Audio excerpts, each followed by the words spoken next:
A day in my life here in China. Pagising ko pala mga mi, diretso na ako sa kusina kasi nagluto ako ng pagkain sa dalawa kong anak.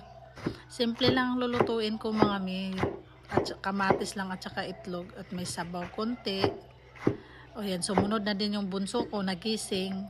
Kaya yan, simple lang yan. Magluto ako ng ampalaya din para sa tanghalian ko. Kakainin ko, niluto ko lang din. Tapos ngayon, nagluto ako ng itlog.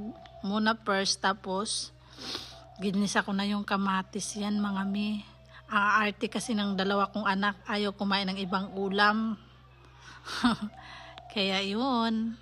Yung bunso ko naman mga mi, kumakain naman yun siya kahit walang ulam. Kahit kanin lang, kumakain yun. Ayan, nilagyan natin ng kunting tuyo. Magic sarap. Kaya okay na yan. Tapos nagisa ko ng sibuyas mga mi. Tapos kamatis kasi ang palaya na yung isusunod ko niyan. Yan yung ulam ko pang tanghalian. Kasi pag umaga kasi hindi ako kumakain. Kakapi lang ako mga mi pag umaga.